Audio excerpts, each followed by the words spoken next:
In this video, we are going to talk about the 10 things to know about COVID protest in China. So before starting this video, please like this video and subscribe to our channel for future updates. China has moved quickly to suppress protests against the government's zero-COVID policy that erupted across the country over the weekend, deploying police forces at key protest sites and tightening online censorship. As the number of protesters grew, so did the range of grievances expressed, with some even calling for the removal of Chinese President Xi Jinping, who has overseen a strategy of mass testing, lockdowns, enforced quarantine, and digital tracking for nearly 3 years. Here, the list of the 10 things to know about COVID protest in China. Let's start. Number 10. What alternatives do China's leaders have to stop the spread? Importing foreign antiviral medicines and Pfizer-BioNTech and Moderna's bivalent booster vaccines, which are more effective against the Omicron variants, would be one option for increasing immunity. So far, Beijing has relied on treatments developed in-house. She frequently emphasizes the need for China to be self-sufficient in advanced technologies. Chinese biomedical companies are racing to develop their own mRNA vaccines. However, none of the 10 products in development have completed the Phase 3 trials required to demonstrate efficacy in a general population. Number 9. Why does the government's COVID policy appear to be ineffective at the moment? With more transmissible variants, the government is finding it more difficult to keep the virus from spreading in the general population. With over 40,000 coronavirus cases logged on Monday, China is now reporting more infections per day than at any other point in the pandemic. Number 8. What triggered the protests that started Friday? 10 people were killed Thursday night in Urumqi, the capital of northwestern Xinjiang, after firefighters took too long to put out an apartment complex fire. Residents blamed the tragedy on zero-COVID restrictions, despite the city government denying any such delays.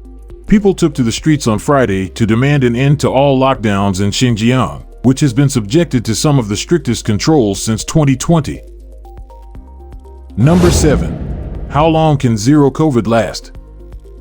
To some extent, the protests have already yielded some results. Authorities have eased some COVID restrictions in Urumqi, as well as in Beijing and Guangzhou. However, the Chinese government has remained silent on the mass protests, only emphasizing the importance of maintaining zero COVID measures through state media.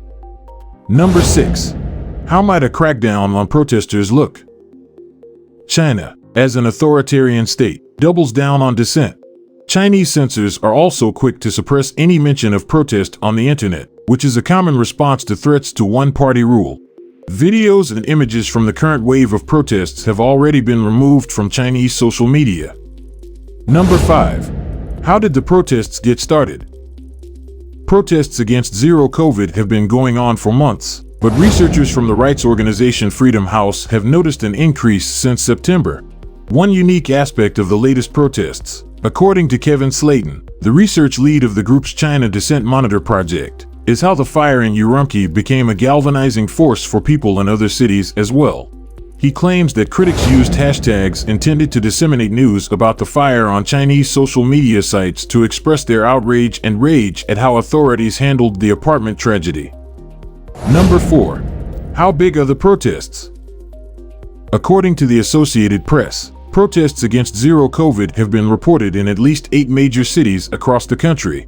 On Saturday evening, hundreds of Shanghai residents gathered on Urumqi Road for a candlelight vigil to remember the victims of the Xinjiang fire.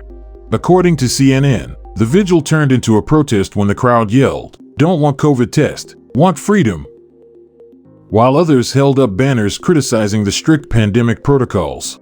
The protest lasted until the next day, and several people were said to have returned to the protest site on Monday. Number 3. How officials have tried to fine-tune the zero-COVID policy. Earlier in November, the government stated that it would relax some of the rules while remaining committed to the policy. The change was minor, but it demonstrated that the authorities were aware of the economic impact of the constant disruptions. Number 2. How China's economy has been hurt by the restrictions. The disruptions to daily life have impacted both large and small businesses, ranging from the company that manufactures iPhones to local shops and restaurants. Other multinational corporations have been looking to expand production outside of China to avoid similar problems.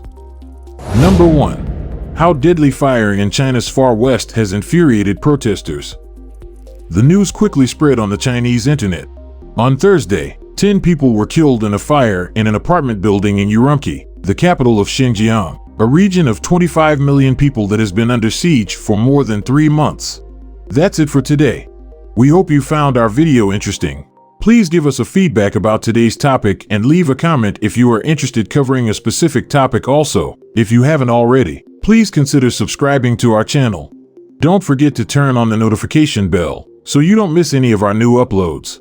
In the end, thanks for watching and see you next time. It was our pleasure to spend some time with you. Thank you for watching the WTH channel.